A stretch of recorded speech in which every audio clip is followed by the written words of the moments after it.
Hello, hello, hello, and welcome all you night owls, insomniacs, and fellow travelers.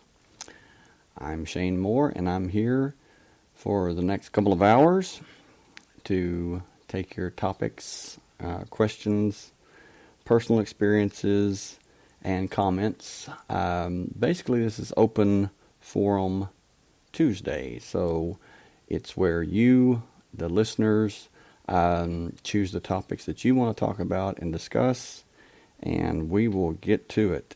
Um, you can join us via chat, our live chat, or call in. The show line is 903-956-0055. Outside the U.S., just add +1 to that, 903-956-0055. We will talk about one topic, the question that's been asked so many times: why does bad things happen to good people? We'll take a short break and allow listeners who want to join our live chat to do so. Be back in 3 minutes.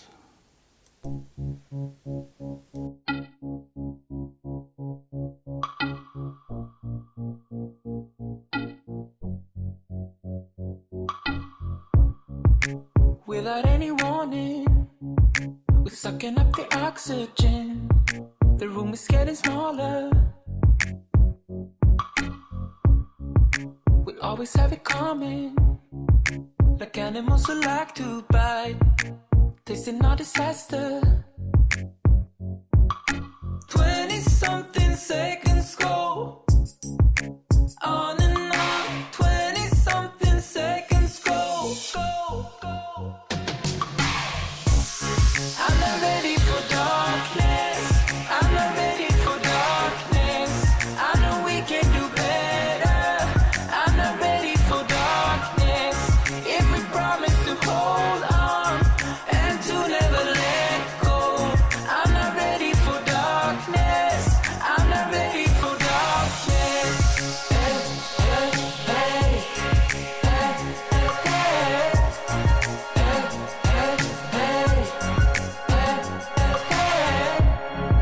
I'm ready to absorb you, feeding on your triggered lies. My ignorance defines you. The roof is gonna cave in, roaring with some dinosaurs, so caught up in the moment. 20-something seconds go on and on. 20-something seconds go. I'm not ready for darkness. I'm not ready for darkness. I know we can do better. I'm not ready for darkness. If we promise to hold on and to never let go, I'm not ready for darkness. I'm not ready for darkness. Hey, hey, hey, hey, hey, hey,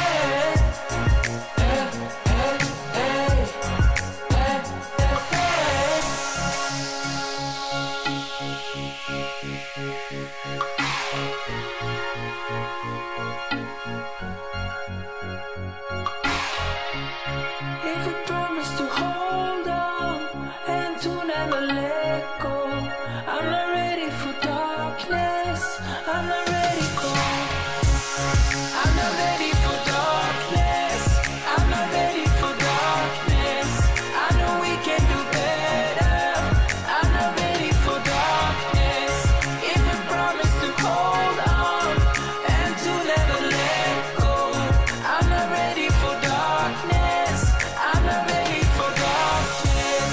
Hey, hey, hey, hey, hey, hey.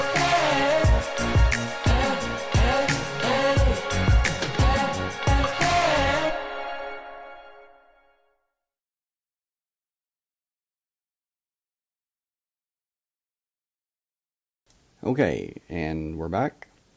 I'm back. Hello, Elaine, Mona, Georgia, and Tina. Wow, glad you guys showed up. It is one's a lonely number, so Anyway, I hope everybody's doing great. Elaine, I hope you're feeling better. Elaine had surgery, as most of you know. She's recuperating, and yeah, that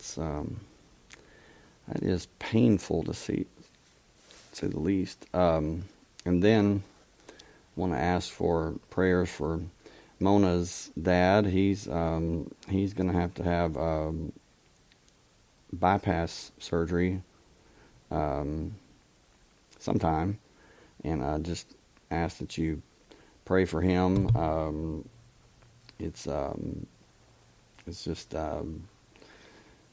it's not really what we were hoping for, but seems to be the best thing for him. Thank you, Elaine. She says she'll be here as long as she can tonight. Well, thank you very much. Anyway, what's on everyone's mind as far as topics? Yes, thank you. Prayers for him, family, and surgeons. Yes, pray for those surgeons. Pray for the doctors that they'll do the best thing that they can, and it's always good to have a team of doctors. The more minds that can come together in a case like this, the better, as far as I'm concerned. And it's of course, modern medicine has come really far, but when you're talking about open heart surgery, that is it's still a big deal to me. I mean, yeah. And he's just as calm as a cucumber. And I really look up to him. He's just a wonderful man. And of course, you can tell that by his wonderful daughter.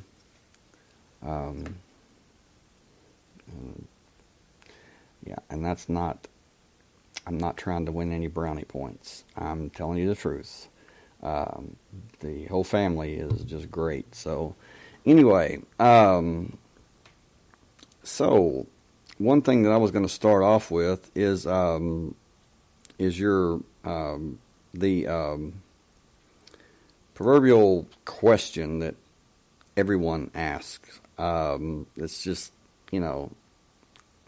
at one point or another in life, you always ask, why do bad things happen to good people?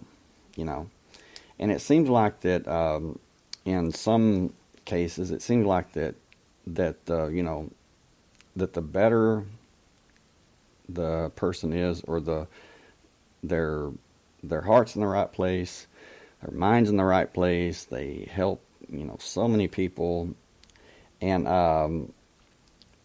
absolutely, Elaine, you say, wonderful man, beautiful heart, God is not done. He has a great many works still to do. Yes, absolutely. But it's like I, see him, facing this, and it's like, why do bad things, and I say bad things, use that term loosely, because it's really not good. It's not bad. It just is. It is what it is. And one thing that came to my mind is that just seeing him be so calm and to be facing this so bravely, it really feeds my soul. I mean, it's like, wow. I mean, here he is 83 and I'm 50, and I would be like, oof, man, I would be like dreading it, and worst case scenario going through my mind. And it's like, absolutely, Elaine, you hit it right on the head. So I was going to say, maybe they needed that adversity in order to use that experience in order to teach more to others. Yeah, and he's doing it. and probably doesn't even realize it. I mean, yeah, motivating, I guess, thousands of people that know him. He's very popular. Um, Georgia, you say, I felt the same about my dad getting sick. The thing that changed it for me was reading somewhere, life doesn't happen to you, it happens for you. Everyone has a role here on earth, even if we don't understand the way it ends sometimes. That's very true. And you say role, that's exactly right. It's like, Shakespeare says, we are merely players. And it's like, it's like that everything's been written, and what's going to happen will happen, and it happens for a reason. And Elaine, yep, God thump.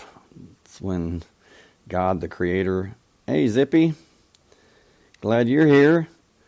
God thump is when God, the creator, the source, just thumps you and says, hey, I have your attention now. And sometimes it's a little thump, and sometimes it's a big thump.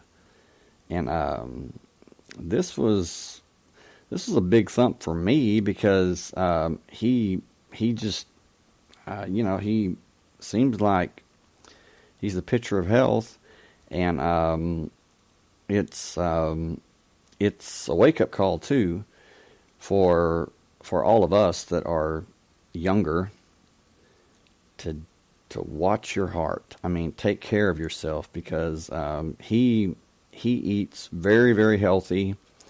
Like I said, he's the picture of health. But what the doctor said is that that he had a blockage, the two main two main vessels that go to his heart.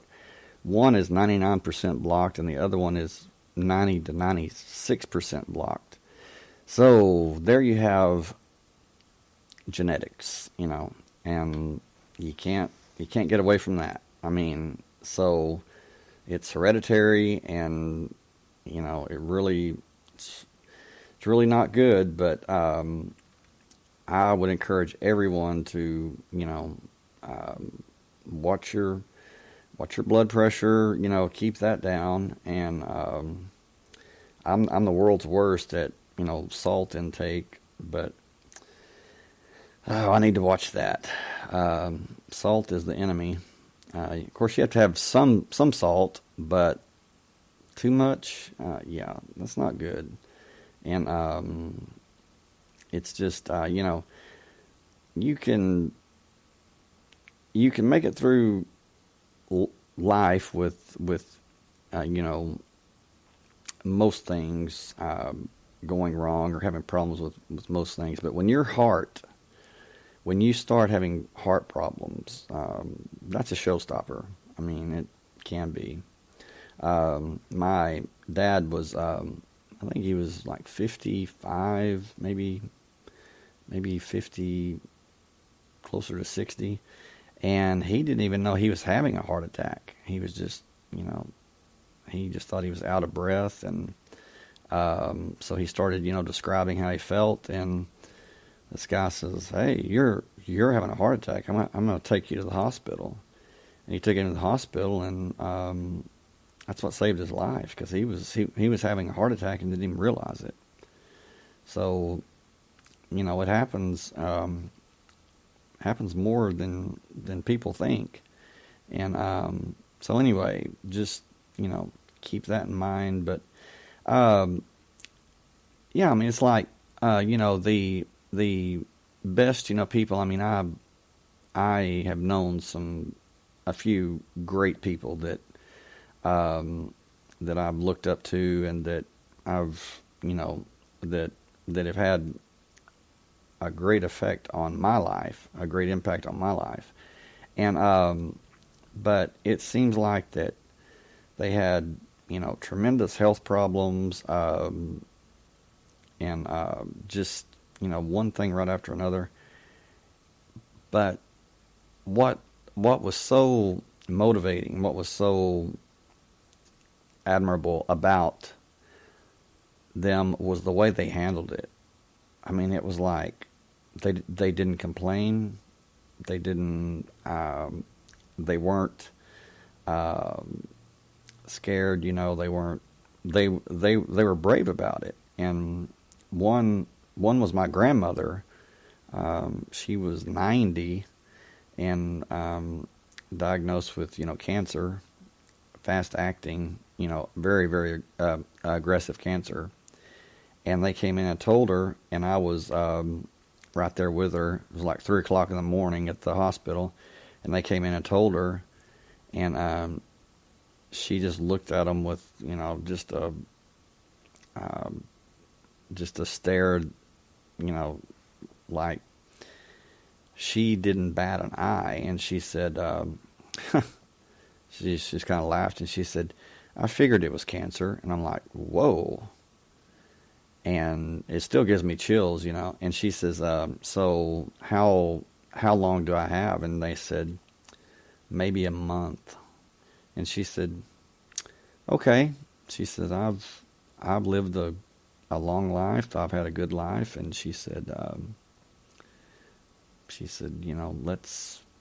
let's move on." And she did. And I mean, there was no fear. There was no regret. There was no tears. And she told all of us, she said, don't cry. Don't cry at all. She says, "I do not want you to cry." And she left on her own accord. I mean, yeah, it was something. And matter of fact, she didn't last a month. It was actually a week later. And hey, Patricia, glad you joined us. It was actually a week later, and she was very very sharp. I mean, just much more so than most people. I mean, she did her banking by thank you, Georgia. She did her bank account, her checking account, by hand. She had her bank account numbers memorized. She had her driver's license number memorized, and at 90 she could just name them off, just boom boom boom boom boom. And still drove motor yard till she was like 88. And I remember going over to her house, and was when she was about 85, and I knocked on the door, and she didn't come to the door, and I'm like, oh man. And so I went around back and knocked on the back door, and she still didn't come to the door. And I'm thinking, oh, please don't let it be like this. And I heard this voice,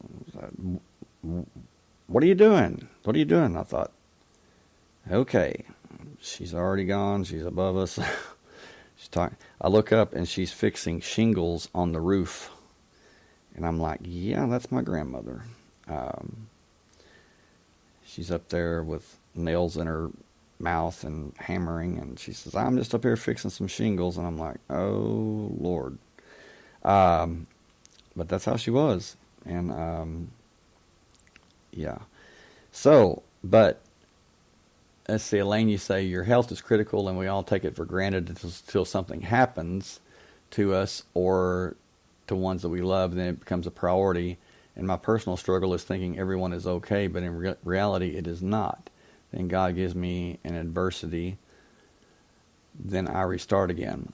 Absolutely. And it's like, we view it as like a bad thing or a negative thing.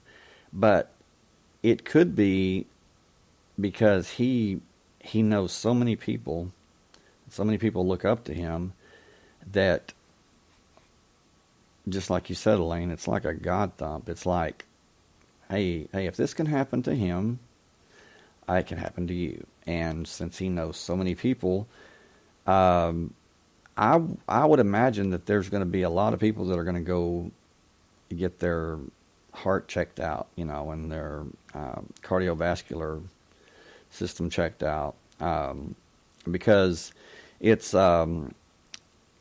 like this. You can be the perfect weight. You can have the perfect, cardiovascular, the best cardio as far as breathing, and exercising and everything. But if you are genetically predisposed to having this, the blockages, it's a good thing to find out now rather than when it's too late, and because there's certain things that they can do to prevent it before it gets that bad, and but yeah. So anyway, yeah, take care of your heart. And I read last week. I read this. It was in was a MD article or something, and it said that probably 70% of the population could not pass a stress test. Where they put you on the treadmill and they have you walk up and down. They check your heart, and it has to be like in a certain range. They said 70% of the population could not pass a stress test, and it's like, whoa. Have we become walking time bombs? Who knows? But I know for a fact that used to, whenever I was young, like 16 through 18, I was a boxer, and I got up every morning and ran like 5 miles. I'd jump rope for 45 minutes to an hour, and now I wake up every morning.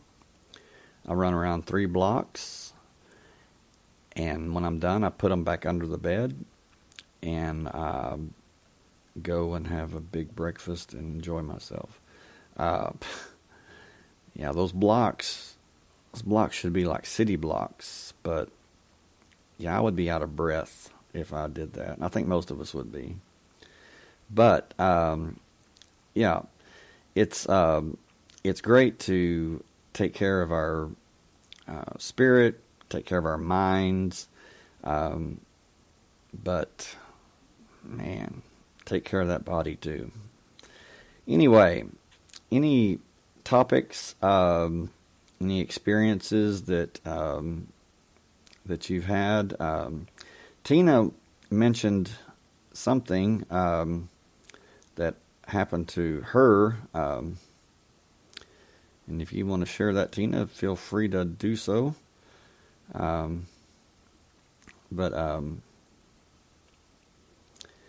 yeah, it was something kind of spooky, but maybe not so spooky. I don't know. We'll have to discuss that. Get into it. But okay, all right. There's Tina right there. So we'll just talk about it and see if it's what it appears to be or whatever. She says it's super dark out tonight and windy. It's been windy here. Last night, night before last, it was the wind was blowing so hard that it was. I mean, you couldn't sleep. It was just howling, and just crazy. She says, I walked outside and saw demons blowing in the wind. Okay. Now, when you say demons, what did they look like? Because I'm not saying that it's not demons, but I'm just saying,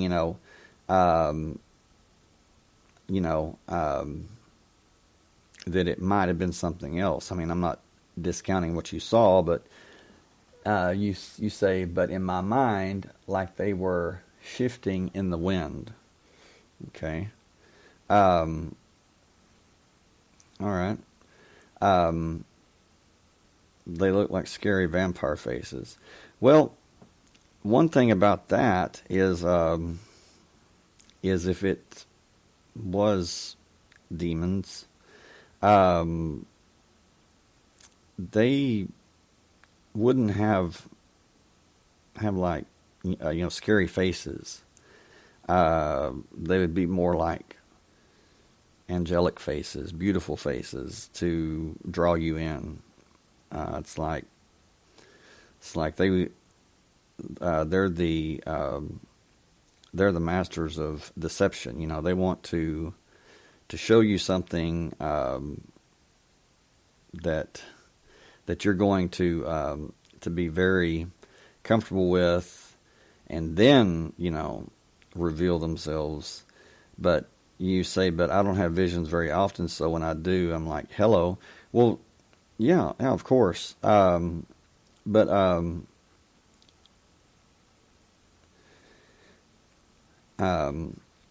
okay, you say, oh, what tries to provoke fear? Well, that's what I was going to ask you is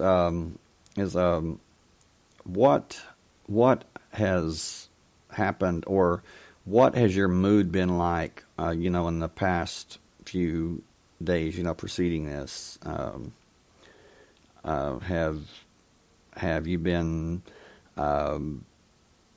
on edge, or I know I have with that moon that I made fun of, that blood wolf, Chuck Norris, Steven Seagal,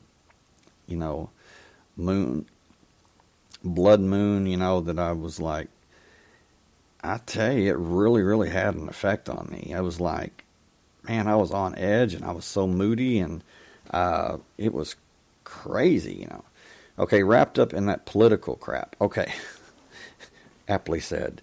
Yes, political crap. Okay, well, that's a big, that's a negative thing.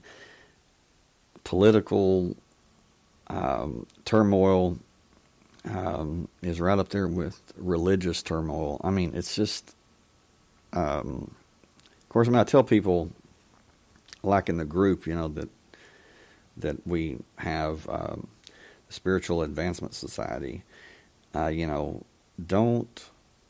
discuss politics and don't discuss religion, because more wars, more murders, more death has happened from politics and religion than anything on planet Earth. And I think maybe subconsciously, of course, correct me if I'm wrong, but subconsciously, when you say political crap, your subconscious mind knows that politics and religion, I'm not talking about spirituality, I'm talking about religion, is negative. And what does it do? It sucks our energy. It's like, crazy. It just sucks us dry. So you seeing these vampire faces, it would be my opinion that would be something that would be in your own mind, and your mind's telling you, hey, back off of the political, stuff. Your subconscious mind is provoking fear. It has nothing to do with the demons, in my opinion.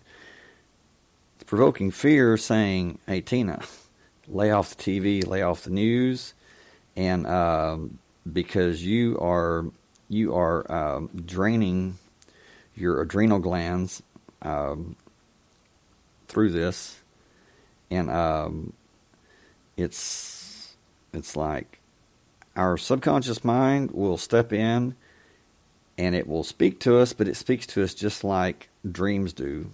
And it's up to us to figure it out. Sometimes it's really hard because, you might have a pink elephant, you might have a clown dancing around, and you might have, hedgehogs doing tap dances, and you're like, okay, what does this mean? It's crazy. But it means something. I mean, and Patricia, you say I wanted to see the moon, but the clouds were in the way, so I was on edge, even though I didn't see it. I didn't see it, not in person. I mean, I saw it online. But, yeah, I mean, I was just like, man, I don't know what this is, but it's really taken a toll on me. And Mona said, what's wrong with you? And I said, I don't know. I mean, I really didn't. But something was affecting me, and I guess it was the moon. Okay, Tina says, yes, agreed, I need to disengage. Yeah, because, that can draw us in, and it just gets deeper and deeper. And me, personally, I can read, people's comments on, Facebook and Twitter, and it's just so negative. And I don't care what anybody says, well, I can read the comments and it doesn't bother me. Read enough and it will bother you on some level. I mean, it has to. It's just, that's how negative it is. It just goes, it's like a black hole. It just does not stop. And then people start attacking each other. And then you have whether you're Republican or Democrat or whatever, there's Republicans that'll start attacking Republicans, Democrats attacking Democrats. And it's like, okay, this is where, politics get you. Now, personally, it's like I never post anything, not even on my personal, Facebook page, that's political or religious. It's like, yes, divide and conquer. Absolutely. And, it's like when you do, and I'm not criticizing anybody, I'm just saying that when you do, you're going to offend, or you're going to really tick off people that are good people, and they're close to you and they love you, but you bring that poison in, and it affects everybody. I mean, it's like one drop just affects everybody. And just like there was this friend of mine, we've been friends since high school. I mean, not close friends, but I saw this where she made a post, and was just she's like, okay, this is what I believe. And she says, and it was political, and she says, and those of you who have a problem with it, she says, I question our friendship. And it was very negative and just rabid. And I'm thinking, you know what? I'll save you the trouble of questioning your friendship with me. And I unfriended her and I blocked her. I don't need that.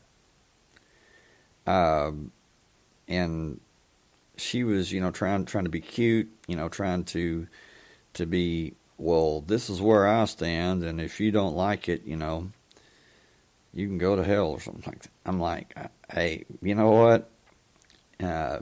Just, keep your politics and play with them all you want. I'm not playing that game. And so, that was that. Mona says, for me, I didn't feel a change. Well, Mona, you're like Wonder Woman. I mean, of course you didn't. Um, Mona's like the female Chuck Norris. Um, if Mona calls you and you say, Mona, you've got the wrong number, she says, no, you answered the wrong phone. Yeah. So, I'm kidding. Of course, you all know that. But, yeah, so that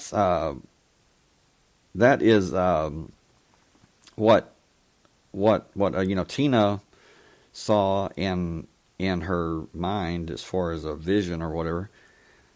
Yeah, that was a vision, but and something that she saw, but I think it was her own mind, because she said that her adrenochrome addiction has been crossing my radar nonstop, and that takes a toll on you. I mean, man, as far as people that are sensitive, empaths or whatever, yeah, your adrenal glands, they pump that adrenaline, that fight or flight, and you don't do either.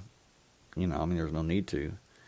So your body's going, okay, I dumped all this adrenaline, and you're not doing anything, and it really affects you in a very negative way, because your heart rate increases, your blood pressure increases, everything does, and it sticks with you. The cortisol that goes right along with that stays in your system long after you've calmed down and everything, and it's not a good thing.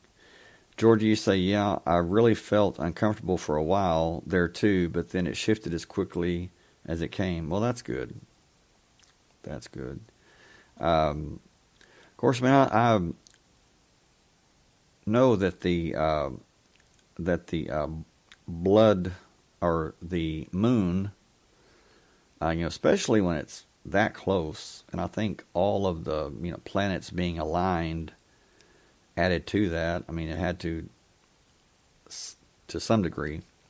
If the moon affects our bodies, which it does, because our bodies are 70% salt water at least, and the moon affects salt water. The tides, the ebb and flow of the tides, and the woman's menstrual cycle is based on the moon. Man, there's just so much that the moon affects within us. Georgia, you say, that's right, it sure does. I was so sick for years because of adrenal stress. Yeah, me too. I mean, and I still deal with it. I mean, yeah. Patricia, you say, so this may be a bit strangely worded, but I've been having deja vu dreams lately, meaning I know what I dreamt would eventually have me feeling deja vu, but the actual event hasn't happened yet. But I feel like something's going to happen soon because I remember the dreams a bit more vividly than in other past experiences. Very interesting. So, let me get this right. You've been having deja vu dreams lately, meaning what you dream will eventually come true, will eventually have you feeling deja vu, but the actual event hasn't happened yet. Okay, so in your dream, you're dreaming of having deja vu at a future time. Is that correct? And you say that you feel like something's going to happen soon. What do you feel like is going to happen? That's That's very interesting. Georgie, you say, I know what you mean, Patricia. I've had premonitions about deja vu too, not for a while though. It's very interesting. Um, it's like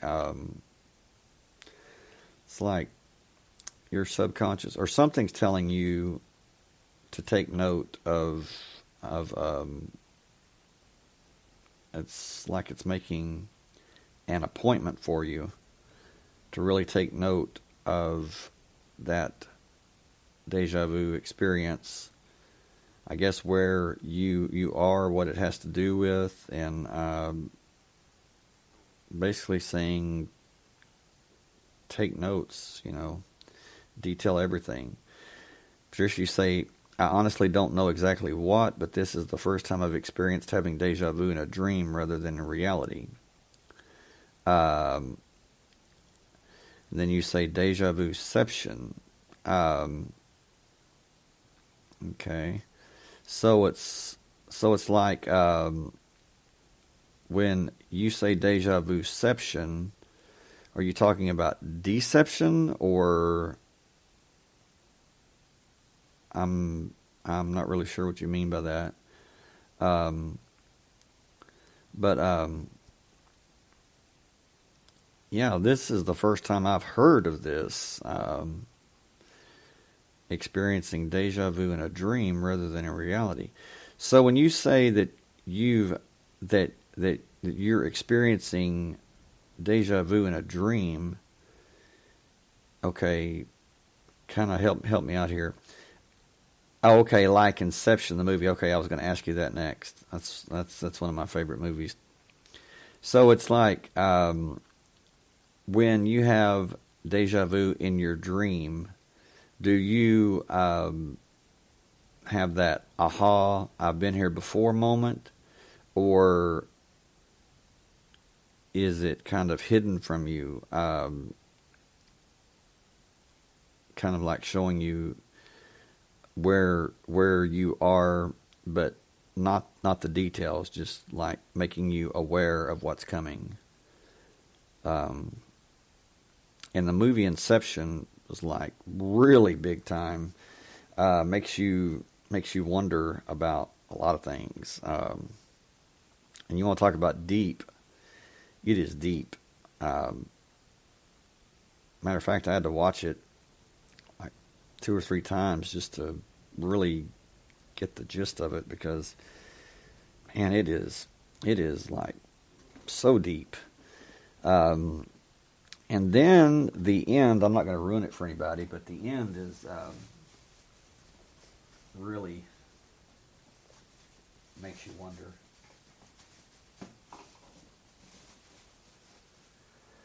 Yeah, it's yeah, the end is, well, like I said, I'm not going to ruin it for anybody, but watch it again, because it's a good one. It's got Leonardo in it too.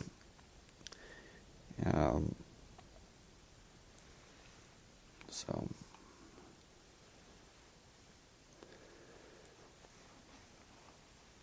okay.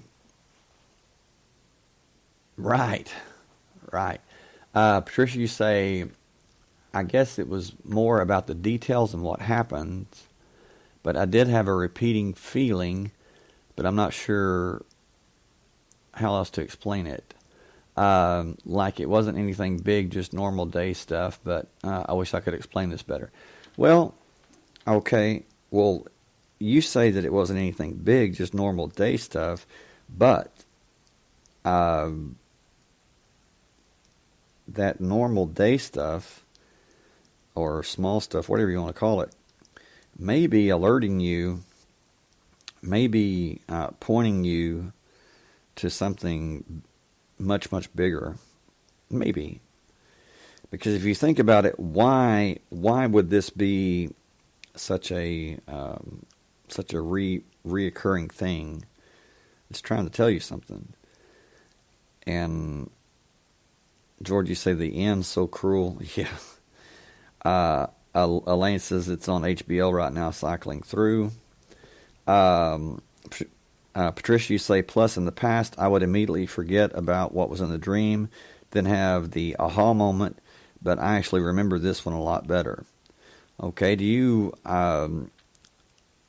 can you share that with us? What the aha moment was?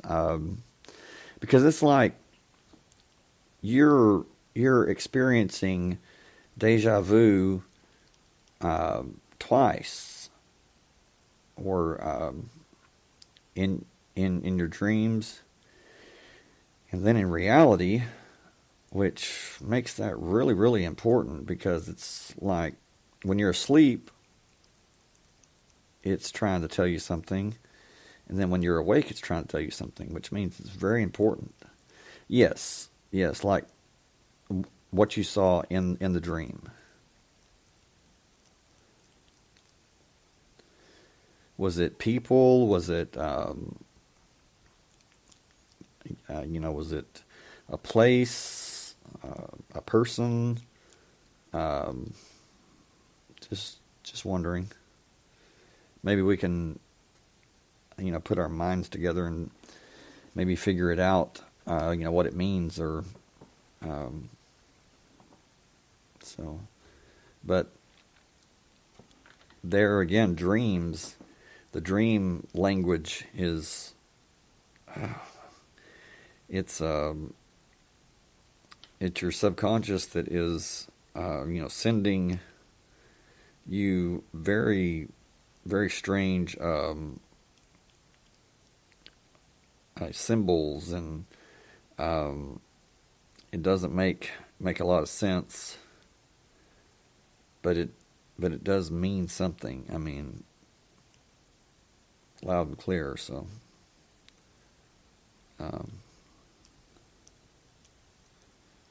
really strange. But but the movie Inception was about the ability to enter someone else's dream, and to affect their dream, and by doing so, you affect their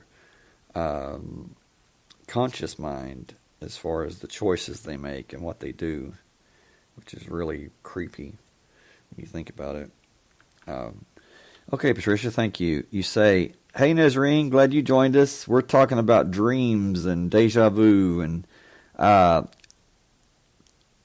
Patricia, you say, well, I think it was me or someone else about my age playing tug of war with my dog or something, but then I was laying on the ground on our tile floor. Then it changed to concrete, and the figure wasn't moving, or at least didn't want to, and kept staring at the sky with its arms and legs spread eagle. Okay. Okay. I think it was me or someone else about my age playing tug of war with my dog or something, but then I was laying on the ground on our tile floor. Then it changed to concrete, and the figure wasn't moving, or at least didn't want to, and kept staring at the sky with its arms and legs spread eagle. Okay. All right, playing tug of war with your dog. And what kind of dog is that? Just, wonder if it's a big dog, small dog. Laying on the ground on our tile floor, which may be a way of saying you're grounded, you're secure. On the ground, on our tile floor. Okay, a black lab. So it's a big dog. Okay, so it's a real challenge. It's a tug of war. And then you say you were laying on the ground, your tile floor. Then it changed to concrete. So that's increasing the hardness. That's increasing your comfortable. You're comfortable. Well, you know what I'm talking about. Okay. was laying on the ground, our tile floor, then it changed to concrete. The hardness is increasing. You being comfortable is decreasing.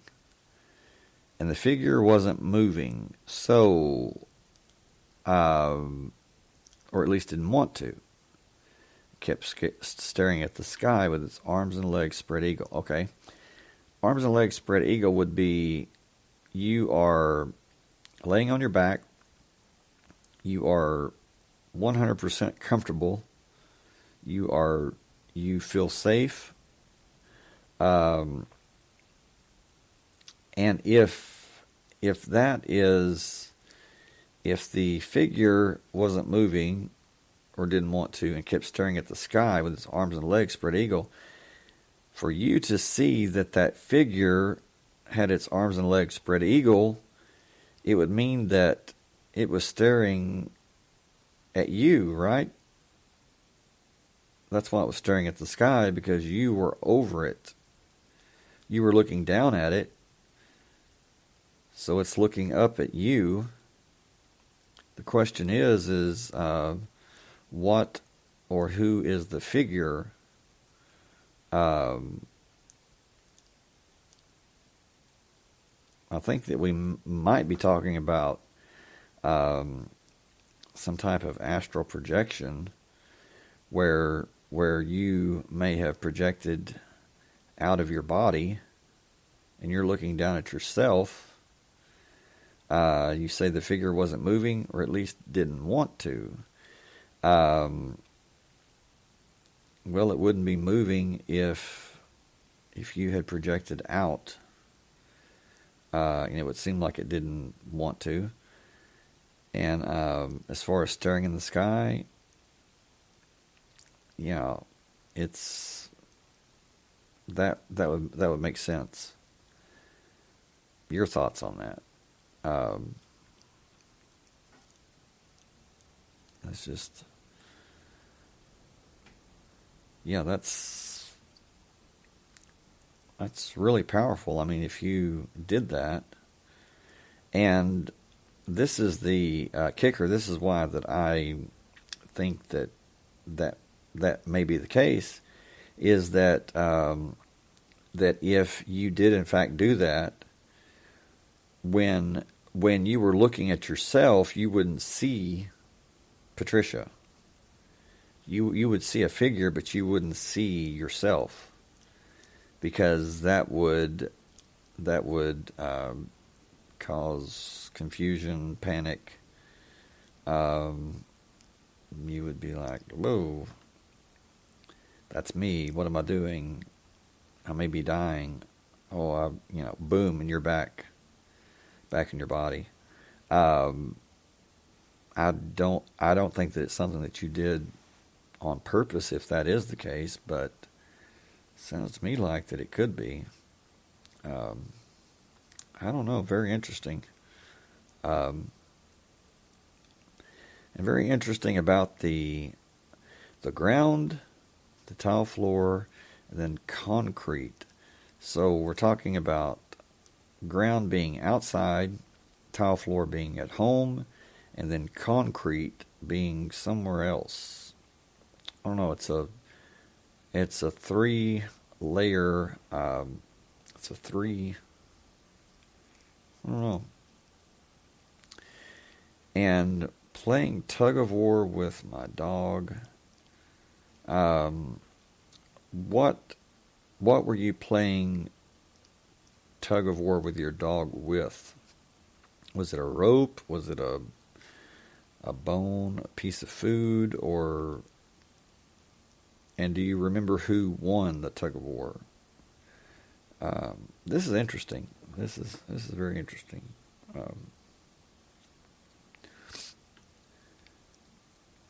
And informative on how our minds, how our dreams speak to us, how they communicate with us. But anyway, going to take a quick break, and Patricia, feel free to go ahead and type in whatever you want to, as far as giving us an answer for that. And we'll be right back. So just hold those thoughts and be back in 3 minutes.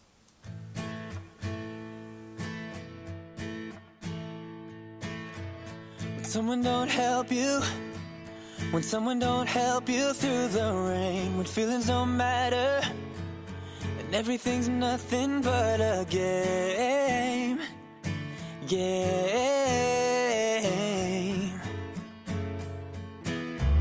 Just know that I'm with you. Just know that I'm with you through it all. And I'm gonna be there whenever you win or if you fall.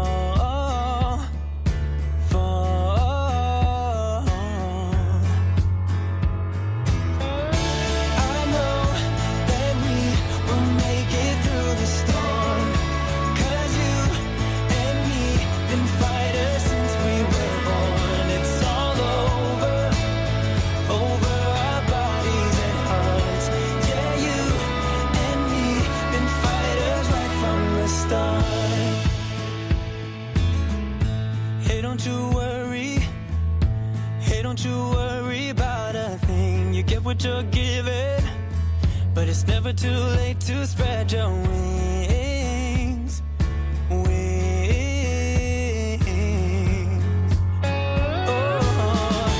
I know that we will make it through the storm. 'Cause you and me been fighters since we were born. It's all over our bodies and hearts. Yeah, you and me been fighters right from the start. Been fighters right from the start.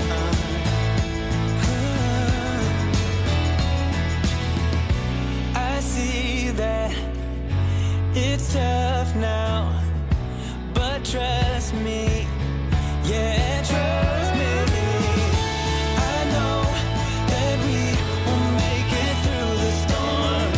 'Cause you and me been fighters since we were born. It's all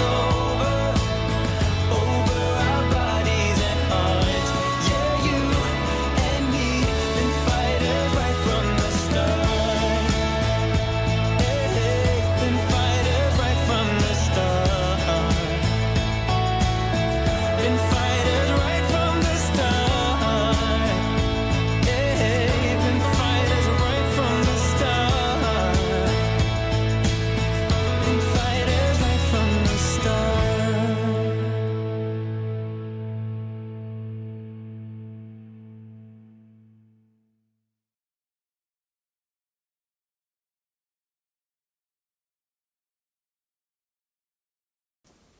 And I'm back. Okay. I'm not sure. I think we might have lost Patricia. Oh, no. Here it is. Whoa, this isn't moving for me, so I thought nobody had answered. Okay. Okay, you say it was kind of like a side view and then an overshot. I don't know if it was me or someone else. That's essentially saying I don't know if it was dead and couldn't move or not.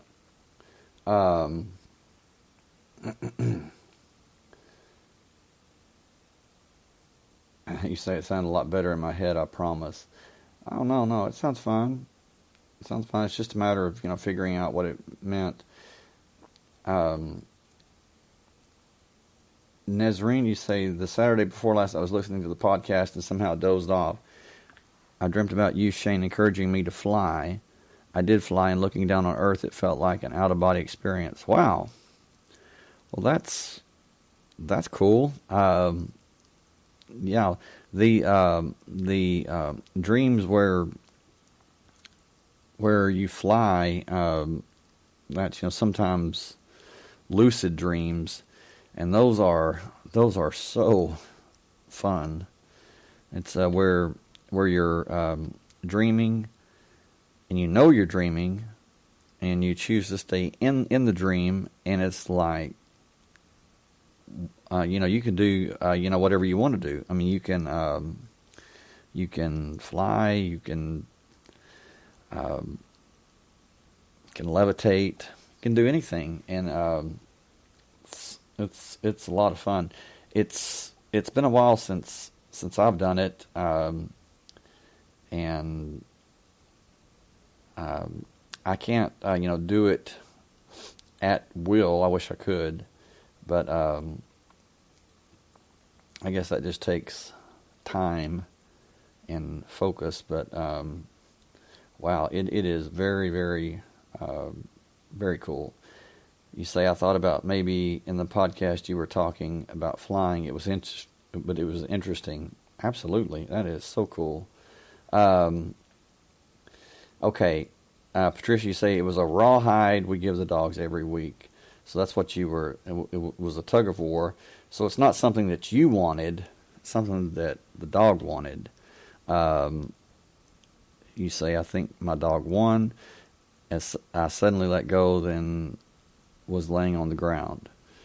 And then Elaine, you asked, dry concrete or wet? Did the tile have color? And if it did, what color was it? Yes. Nezreen says, great song. Could you please share the song name? Yes, I will. And the artist.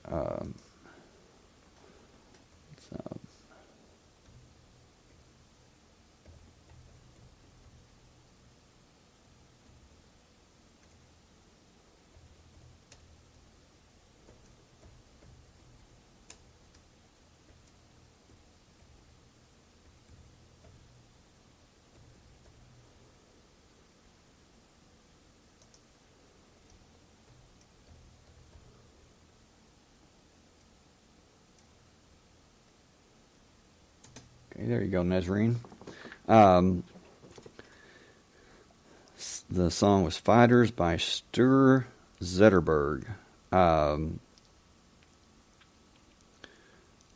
Patricia, you say the concrete was dry and it was a clear blue sky. Okay. The tile looks like a dark hardwood, but it's tile. Okay. So it was your dog, and you were playing tug of war over a rawhide, which is something that the dog wanted. And what is your dog's name, if you don't mind sharing that?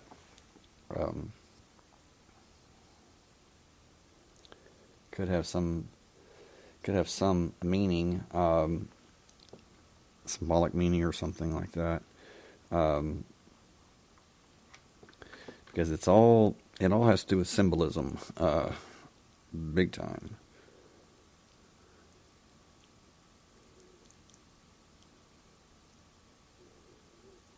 Just a second here.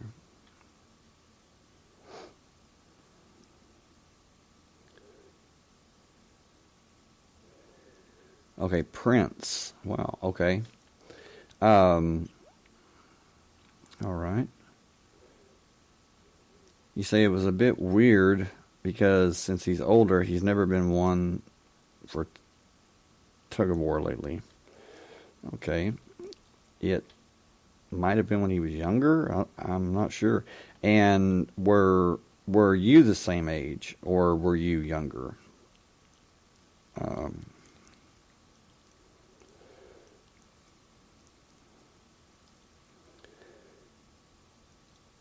Because it could be a time in your life when something happened, or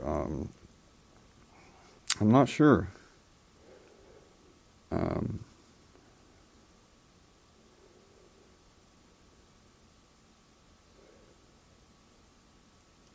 Very interesting.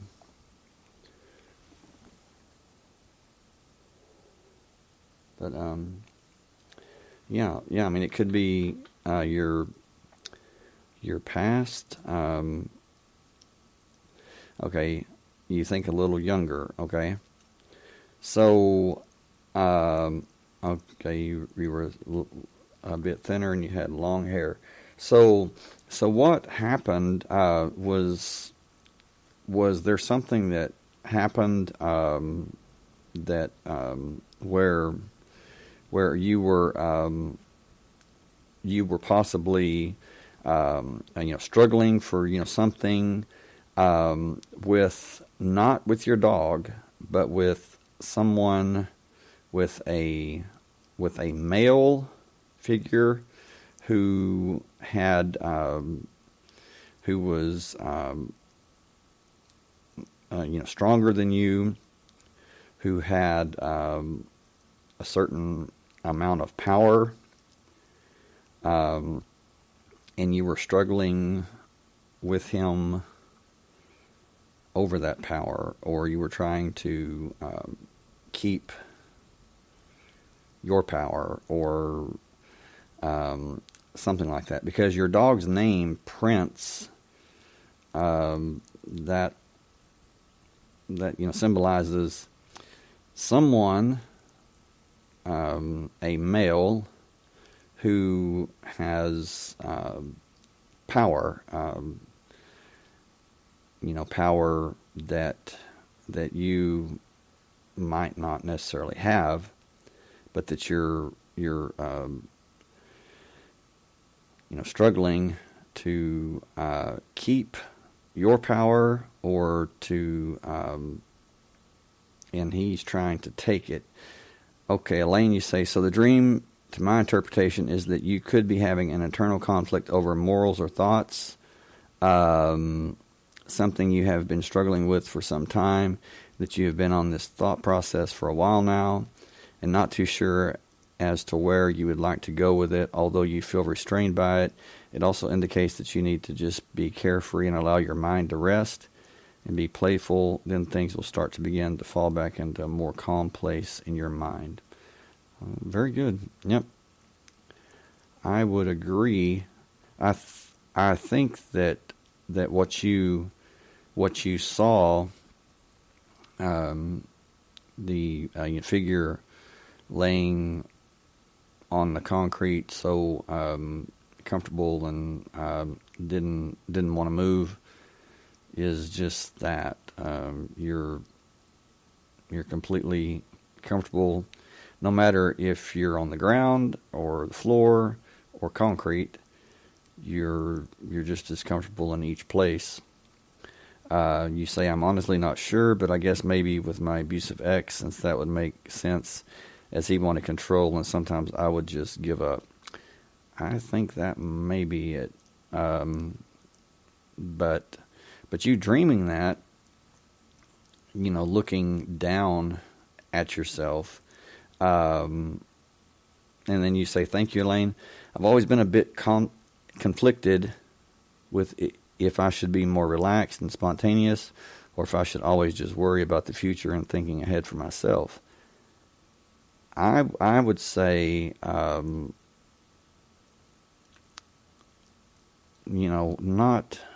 to think so much if you should be more relaxed and spontaneous. I think you should just be. Just simply be. And let nature take care of it. Because if you just relax and just allow yourself to be without any preconceived notions or anything, it's always going to be right. Yes, be in the moment. Be in the moment, and don't have any preconceived notions. Don't think, well, should I be more relaxed or should I be less relaxed? Should I be on guard? Just enjoy the moment, and everything else will take care of itself. So that's right. Thank you, Elaine. She says, the path is your path and no one else's, and it will place itself in front of you. If your path goes left or right, then so be it. Right. Georgia, you say exactly right. Answers will come the more you surrender. I've just put this into play myself. It's hard work to stay there, but the more you practice, the easier it gets. Well, it's like like you, it's a paradox.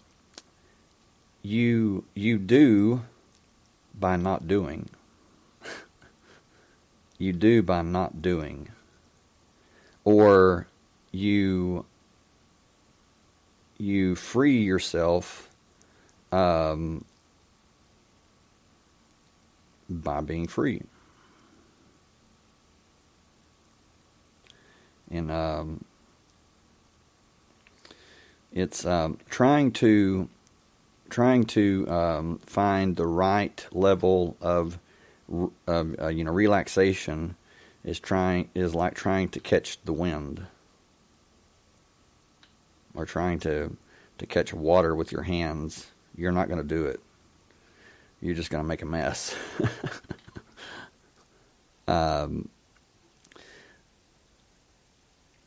Moni, you say, Patricia, the future is going to come along no matter what you do or how you are. Just live it as if you have no tomorrow. Elaine, enjoy the journey, as where life leads you, the destination will appear. And that's just it, is the joy is in the journey. It's not in the destination. The joy is in the journey. And then, Patricia, you say, geez, I feel like I should have known the answer with how simple they were. No.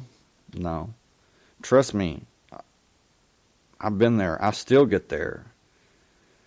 I have a knack for making the simple into a freaking Einstein Rosenberg equation from hell that, and it's like as simple as waving bye-bye.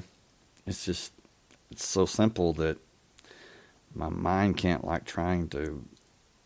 mind can't comprehend how simple it is.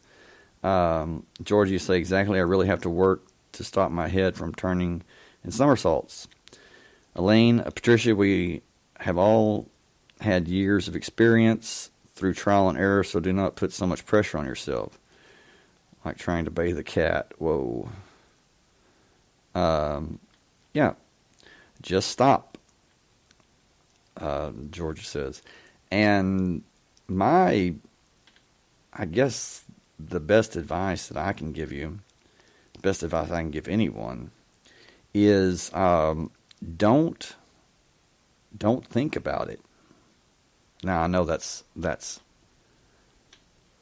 an impossible thing to say, but what I'm saying is don't think about it. The Nike statement. Just do it. Just do it. Because thinking about it just gets in the way. Because trust me, if you think about it, you're not going to be thinking about how you're going to do it. You're going to be thinking about and worrying about ways that you're going to fail, or that you're doing something wrong. If you just do it, you're too busy doing it to worry about failing. And then you do it. That's it. That is powerful. And as simple as it is, it's profound. Georgia, you say, it is the best advice. I agree. It is. Just do it. And through meditation, through, focusing and centering yourself, grounding yourself, which is, I think, part of what your dream meant, is that you are to ground yourself, to center yourself. When you do that, then to a certain degree, you can turn your mind off. Yeah, it's not dumb, not at all. To a certain degree, you can turn your mind off. Now, stop and think about this. If course, I mean, I'm going to go back to the boxing analogy or whatever. You take a boxer that is like myself, okay? Now, bring in somebody like, like Mike Tyson or something, Okay, and I've been there. And I guarantee you one thing that I did not do was I didn't think about it. Because if I did, I would think, oh man, he is so powerful, and he's so mean, and he's so quick, and he hits so hard, and I'm already dead. Okay, well, to a certain extent, if I don't think about it and wait until I'm in it, then I'm in it to win it. And trust me on this, it is never even close to being as bad as your mind will paint it out to be, or will, tell you that it is. And so, was I worried about losing? Was I worried about getting hurt or what? No, I was too busy doing it to worry about it. And that's true. That's true. When you're in it, you don't have time to, worry about it. Worry about, failing, because you're too busy succeeding. You're too busy accomplishing what you are doing. But, well, thank you, Patricia, for, sharing that, because that's amazing. And that's a textbook way that our dreams speak to us. Our subconscious speaks to us. That's why that I asked you what your dog's name was. You have to cover all the bases and everything, and that's amazing. Now, one thing also is that that your dream might have multiple meanings. I mean, it may mean more than just one thing. So you say, I think all the worrying thing has stemmed from my dad constantly drilling into me that I have to think of the future now. Which, you have to think of the future now, which really doesn't make a lot of sense when you think about it. You can plan for the future, but as far as thinking about the future, well, you don't know. I mean, you don't know what the future holds. I mean, I understand what your dad's saying. I understand what he means, but that puts a lot of pressure on you. I think, like Elaine said, live in the moment, be ready, now. That's the best way for you to be prepared for the future, is just to live in the now. Okay, like you say, like he expected me to follow exact plans and all that stuff. Well, that's the problem, is that that when you make plans, what happens? Things change. So if you have exact plans, you're pretty screwed, aren't you? It's like, no, life, you're going to have to back up because I have plans, and we can't deviate from those plans. And life's like, yeah, watch me. Life's like, hold my beer. We'll see about that. Because the only thing in life that is that's constant is change. I mean, The only certain thing in life is uncertainty. Yeah. Um,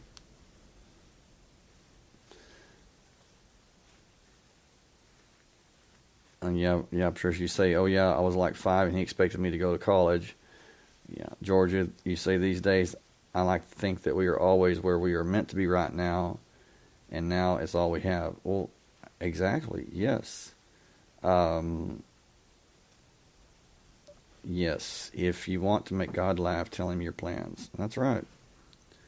Because I would say the best way to plan for your future is to learn how to deal with uncertainty. Because you know the future is uncertain, that it's going to hold a lot of uncertainty and a lot of change. So the best thing would be is to get very comfortable with adapting to change, to what once you do that, once you you say either that or tell the opposite and things may turn out in your favor. Yeah, that's right. That's one way of doing it. But it's like if you master change, if you master uncertainty, yeah, you're going to have a plan B, you're going to have a plan C, plan D, because you're flexible, you're able to adapt. That means you're going to survive. Those that stick to an exact plan, they don't survive. Patricia, you say, I was a bit lazy in school until 9th grade when it really counted, but I was always still stressed with their disappointment. Well, I would say, I'm not saying to be disrespectful to your parents, but well, that's true. You say, I don't even have a plan B, just improvise if needed. Well, it's always going to be needed, to some degree. And yes, parents, people, they get disappointed, but in the end, it's all about you. It's all about you. It's about your life, not about their life. And no disrespect to them, but I'm just saying, no one can live your life for you. It's your life, your course, not theirs. And there's too many people that live other people's lives, especially parents, living through their children. It's like, well, I couldn't do this. It's like, I couldn't do this. I couldn't do that. I couldn't be a success, but, oh, wait a minute. There's my daughter. There's my son. Okay, I can live through them. And you see these, people that are, you see young people that are in medical school and everything, and it's like, hey, why are you so sad? You're in medical school, Well, I wanted to be a garbage man. Seriously, like I wanted to be, I wanted to make surfboards. I mean, something like that, Okay, well, what are you doing in medical school, Well, my parents, they wanted me to be a doctor. You know what? I'm going to pass on that doctor. I'm going to pass on a doctor that doesn't want to be a doctor. If Mama and Daddy forced him or forced her to go to medical school, yeah, that's not going to be my first choice. Georgia, you say, I was just thinking about kids in med school who don't want to be there. Oh man, talk about a nightmare. Yeah, I mean, and it happens all the time. And not just that, but it's like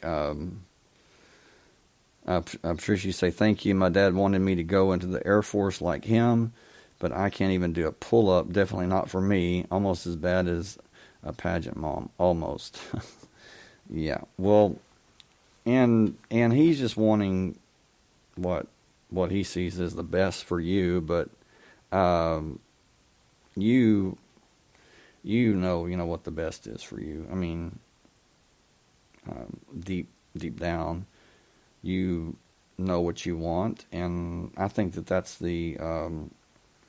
that's part of the whatever you want to call it, the great work or whatever, is to find your path, find your course, and because when you do, it's all it's yours, so you own it, in a way, and that's a very that's a very comforting thought, is that you own it, and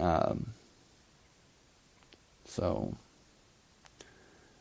yep, that's it, um, definitely.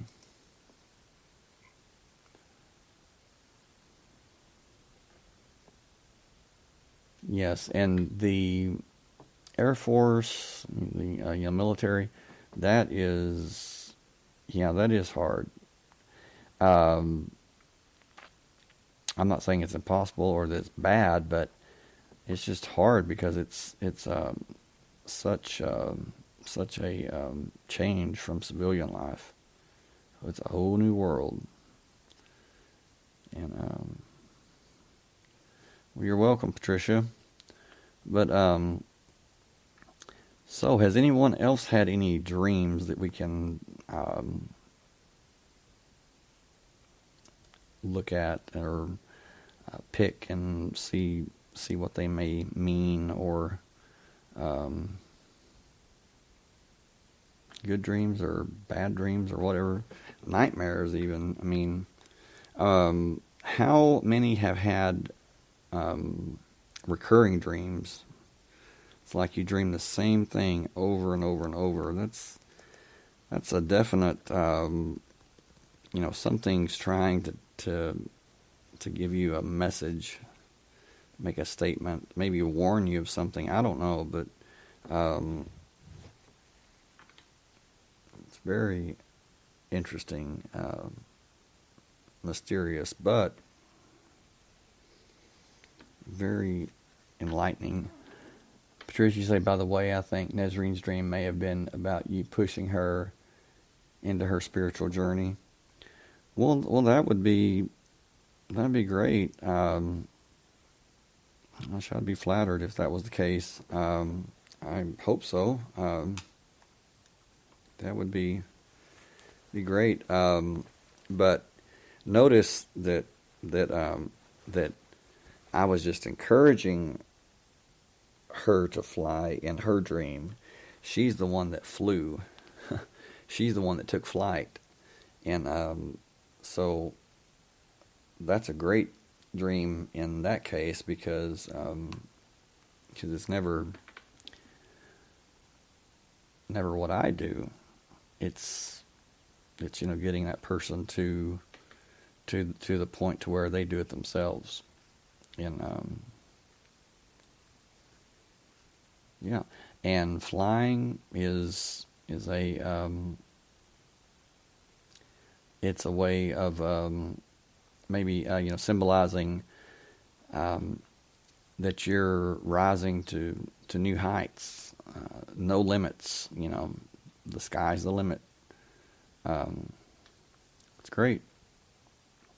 And once you have a dream like that, where you are, flying, it is exhilarating. I mean, and it's empowering, because you're like, wow. I mean, it's just, it's amazing, and it just gives you freedom, and it actually brings a certain sense of healing, a certain level of healing to your spirit, to your heart. A lot of it frees up a lot of I don't know what you would call it, burdens, weight, when you take flight, even in dreams. So, sure would be neat if we could do that here. I mean, and awake, I'd be the first one. I would lift off. Who knows? And this is the very weird thing about this, is that I've had dreams. I've had very, very detailed dreams of flying like that, to where that I couldn't tell if I'd really done it or if I dreamed it. You know, for a few minutes, or maybe, you know, for an hour after I woke up. Did I really do that? And I've had dreams which, you know, didn't include flying or anything like that, but just like, you know, normal dreams, to where I woke up and, or would look back, remember, you know, have, you know, memories of doing that, and it would take me a while because I couldn't remember if that was just a dream or if I had really done that. I mean, that sounds crazy, but it was so real that it was just, you know, I mean, I had to question myself.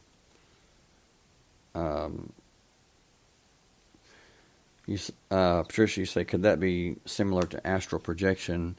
Do you think you had done it? Yes, that would be, yes, astral projection.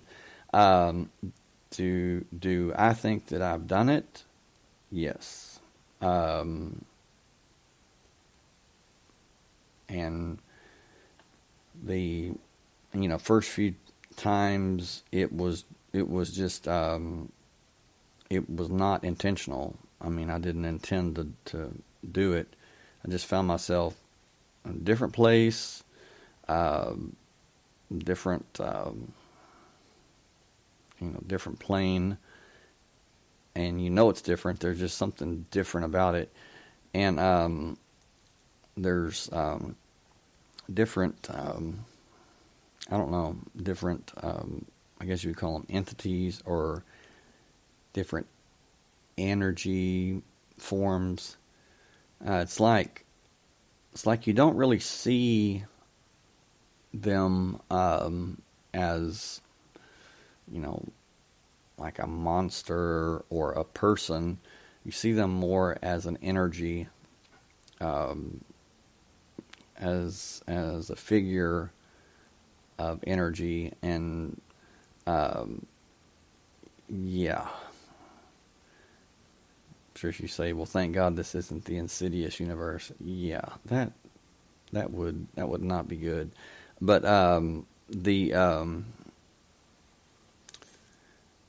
yeah, because when you astral project, it's very, very different from a dream. You can feel things, you can see things, and it's so real. I mean, it is real in a sense. I mean, it's not three-dimensional real, but it's real nevertheless. But where you know, people make the mistake doing that, whether they do it intentionally or not, is they get caught up in the astral world, or this, you know, spiritual world. That plane is the world of illusions, and what you see is not necessarily what you get. And people that do that, they get caught up in seeing things and talking to certain people, they think, and it can really lead to a lot of instability. Patricia, you say, by the way, do you think there's any truth within the Insidious franchise, or is it a bunch of BS? Well, I think it's mainly BS, but I think there has to be some truth to it, because it's a lot like that. I mean, it really is, but a lot's been added to it. I mean, as far as just to make the movie good and to make it scary and that. But it's like if you really want to get deep, it all comes back to you. I mean, it's like the theory of relativity, the special general theory of relativity, the double slit experiment, the wave and the particle. It's like when you're not observing something, it's a wave. When you observe it, it becomes a particle, becomes solid. When you're not observing it, it's not solid. When you observe it, it's boom. What does that mean? It means your mind makes it real.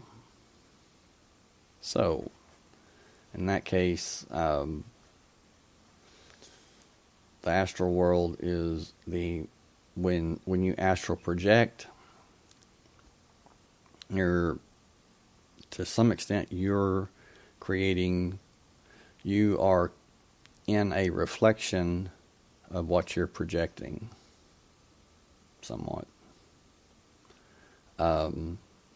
So with that Insidious franchise, I mean, they have it right as far as intentionally, projecting their astral body or their spirit out of their body. And this is spoken of in the book of Ecclesiastes in the Bible. It talks about the silver cord. It says as long as the silver cord is not severed, you will always come back to your body. But if that cord is severed, you die. Because the body cannot live without the spirit, without the soul, without the mind. And and it's been said that the silver cord that is spoken of is a very, very thin, almost like a hair, maybe, like a wisp, that is very, very strong and can go with you to like the furthest reaches of wherever you're going, wherever you travel, and it will always bring you back. One thing too is how many of you have had dreams or have been awakened by, you feel like you were dropped into your bed. I mean, with a literal shake. I believe that that's your spirit, or that's being put back into your body after that. Patricia, you say, how would the silver cord become severed? I think that it has to do with with your mental processes, with your belief. It's like if you were on the astral plane and something terrified you or something scared you, and or something made you believe that that cord had become severed, then it would be according to your belief. From what I've read from my research, and goes back a long, long time, and it talks about the silver cord, and I believe that it's attached to it's like an umbilical cord, or whatever. Not the actual umbilical cord, of course, but it would be like if you resigned yourself, if you accepted that it could not be severed, you'd be fine. But if you became terrified or scared, and I think it's just a matter of keeping your mind focused, and not becoming too burdened with what's going on in the world of illusions. I think that word severed may be a misnomer. It may be more or less getting burdened down, believing that what's taking place is really happening, and then you choose, kind of in a way, you choose not to go back to your body. I think that'd be a better way of saying that, as far as the silver cord being severed. George, you say, yep, all the time. So, yeah, I mean, how do you explain that? Because I've had it happen time and time again, and it is literally like I've been dropped from, I don't know, maybe 2 feet in the air, and land on the bed, and it's like, bam, It's like, what happened? Well, my body was there, but it's like I go back into my body. Now, as far as astral projection, when you astral project, sometimes you will literally hear, or I do, what sounds like Velcro. It's really weird. It's like, okay, what was that? Well, it was you leaving your body. It was your spirit leaving your body. And there is an actual sound. It's just, just like you would, tear Velcro off, but it's not that loud, really. George, you say, yes, I've heard that sound, though. Yes. And for a while, when it would happen to me, that sound would scare me, because I would just go right back in my body. And so I kind of learned that that's part of it. It didn't scare me, and next thing you know, I'm out. Now, it's not like that I turned around like in the movie Insidious, where he turns around and he sees himself sitting in the chair. I've not done that. I don't think anybody has, really, because there's something about if you see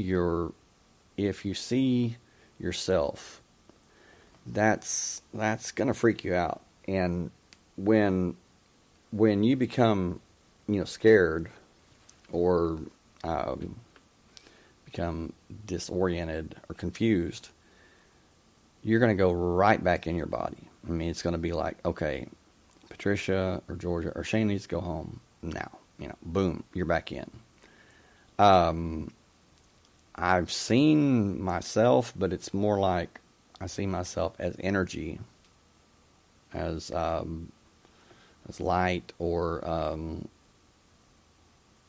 just glowing, um, as light, really, or something glowing, but not so much. I can't see my physical features like if I was looking in a mirror or something. So, but the one thing about astral travel is astral projection is that there have been people that have that are experts at remote viewing who claim. I mean, this is like U.S. Army. It's they claim to have traveled in the past, and to certain events while those events were happening. Because if you look at it as everything's happening at once, then different things would be happening at once also. So it's like there was one guy that was a soldier, a pilot. He supposedly went to his friend who had crashed and was dying. And this guy had died alone. Well, he said he went and was with his friend when his friend died. He talked to him and everything is what he said. Okay. Well, if that's the case, then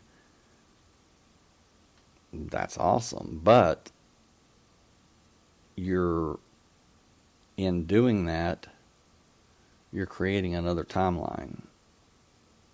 Because any alteration, any change in what happened is going to create another timeline. It has to. If this guy died alone, if he crashed and died alone, then that's already, it's already written in stone, so to speak. But somebody goes and they're with him when he dies. Well, that changes everything. So it creates another timeline, which they talk about too. Patricia, say, has it always been an upward motion, or perhaps in any direction? Well, for me, it's always been an upward motion. Up or kind of forward. Not that I've ever, not from the side or anything, or falling through the mattress, or where I'm laying, but it's definitely something to keep in mind when you do it. When you don't intentionally do it and you find yourself there, or you look at your surroundings and it's like things are different, you're like, well, this is a different kind of dream because everything is so real. Remember so much more than what you did, like dreaming just a normal dream. You say, I'm wondering, since I felt kind of like I'm floating down, almost like into a pool of darkness, kind of like in Get Out, if you've seen it. Yes, I have. Now, that may be that may be the way you do it, the way that happens with you, but I would no. I'd be kind of leery about the pool of darkness. That um, I don't know. It just doesn't seem right. It's like for me, it's like I don't see any. I don't see a pool of darkness. I don't see any light really. It's like I do it, it happens, and I'm there. And whatever setting is there, or whatever vision or scenario, it's like I'm there. And I don't know how that happens. I don't know how to explain it, but it's like boom, instantaneous, there. And sometimes there's a lot going on. Sometimes there's not anything going on. Sometimes there's other people, other things around me. Sometimes there's not. Sometimes there's no one.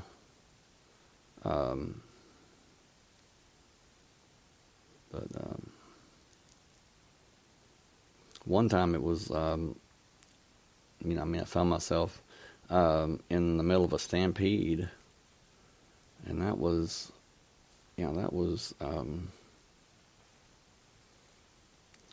exciting. Crazy. But I'm thinking, okay, well, if this was a dream, or I've never had a dream where I have, just spontaneously found myself in a stampede. You say, I guess a better way to describe it is just dark and not able to see my surroundings immediately, not exactly like a pool of ink or something. Oh, okay. Well, that very well might be, could be the way that you see it and the way you do it. I don't know. I think it's a little bit different for each person. Just a little bit different. But the experience is usually the same. I mean, it's just we're put in different scenarios. That's what I call them. Different scenes, if you will. And it's like, okay, what am I doing here? Well, there's a lesson to learn, or it's trying to show us something, trying to teach us something. And it could be that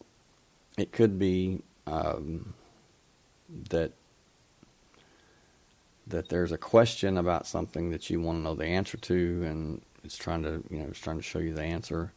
You say, I've never done it intentionally, so who the hell knows? Well, to do it intentionally is really, it's just about focus. It's just, and there again comes the paradox. It's like intense focus focus intensely by not focusing, by relaxing. It's like saying, okay, don't think about a zebra. Well, a zebra is the first thing you're going to think about. It's where that mind, that training, where you train your mind to, I don't know, take a back seat or not think so much.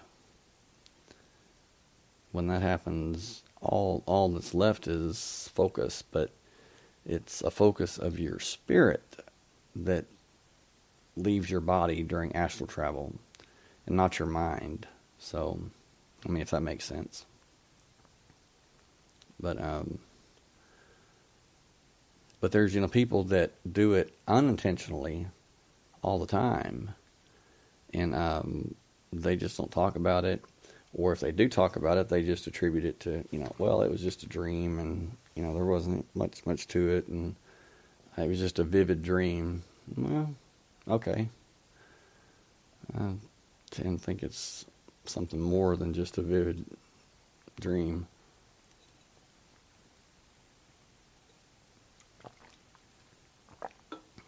Definitely. But but the astral world is where we get the saying, as above so below, as above so below, because the astral world, the spirit world, is a blueprint of this world, of this dimension. Maybe a little bit different, just a little bit, but it's basically it's a blueprint of this world. What goes on here affects what goes on there, and vice versa.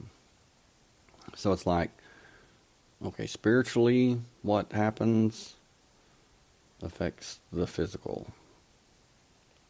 And when the physical, when we act, physically, we're also acting spiritually in a sense. So, okay, you say, is it possible to have other people that you know in the astral projections? I've never experienced that, like as far as meeting someone, like, setting a time and meeting them on the astral plane. I've talked to people that have tried that. I don't know of anybody ever, making that work or, being successful in doing that. No, I wouldn't say that would be possible. I may be wrong, but I'm just saying, because, okay, Elaine, you say there are dream walkers. Okay. Dream walkers that can walk into dreams, or what? I'm not sure what you mean by that.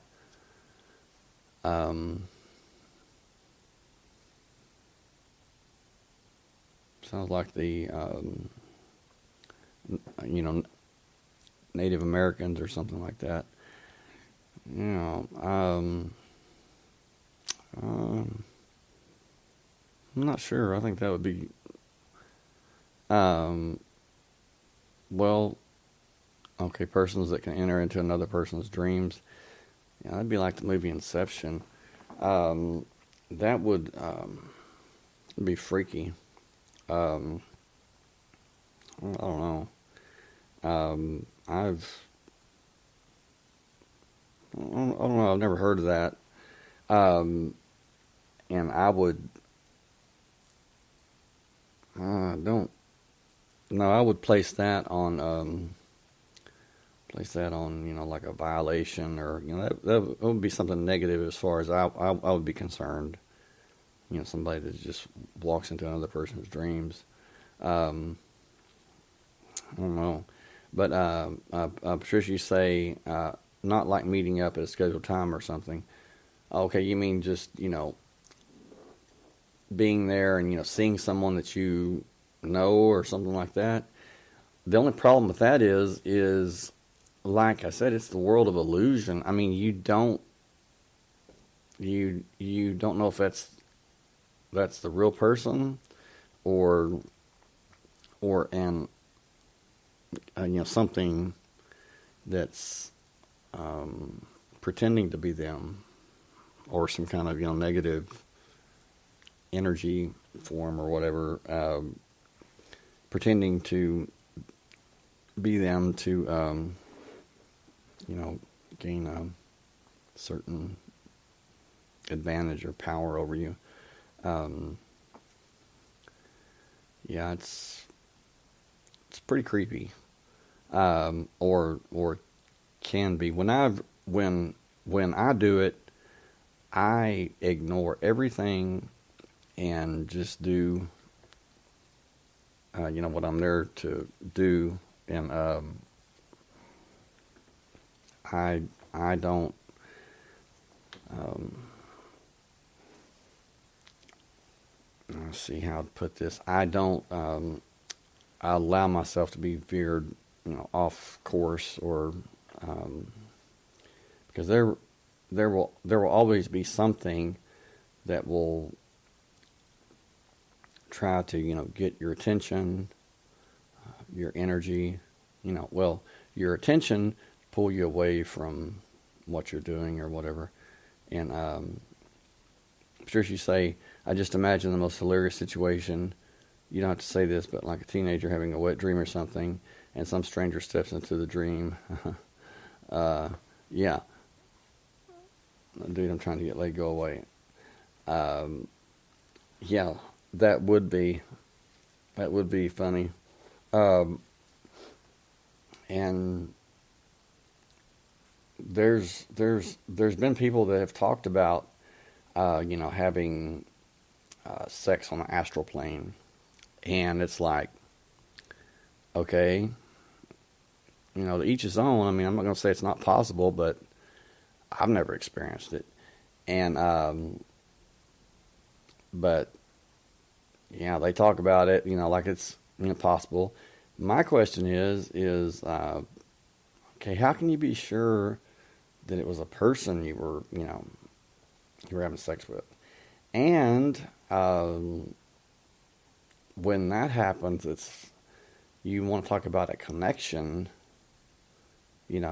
that can be a real nightmare. I mean, if that was possible, or that, really takes place, or is actually possible, I would highly recommend against it, because the outcome can be really, really bad.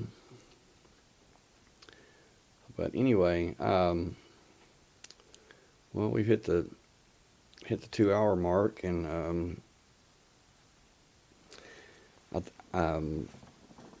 I think we're going to start doing 2-hour shows instead of 3. And that third hour, we lose a lot of people. But anyway, just let me know what you think about that. And as far as the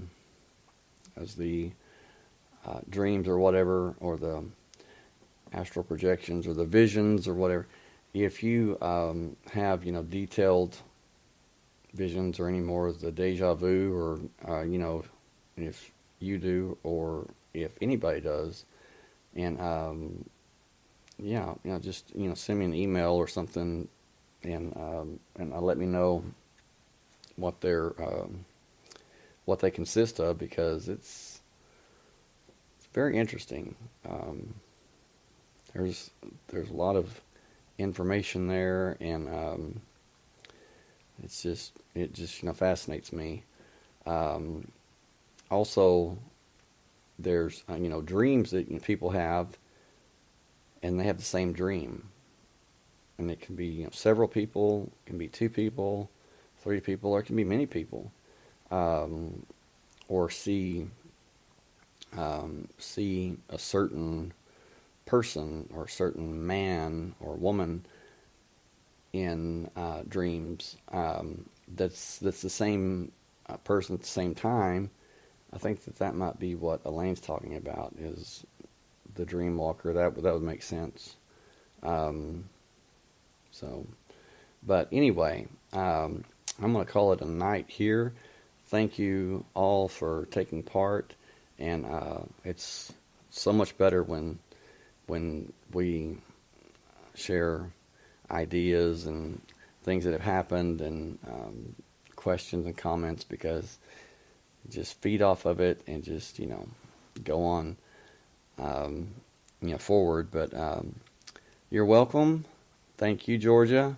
Thank you, Patricia. Thank you, Elaine, Mona, and Nazreen. Good night, everybody. Love and light to you all. Love you all. Good night from Texas. See you next time.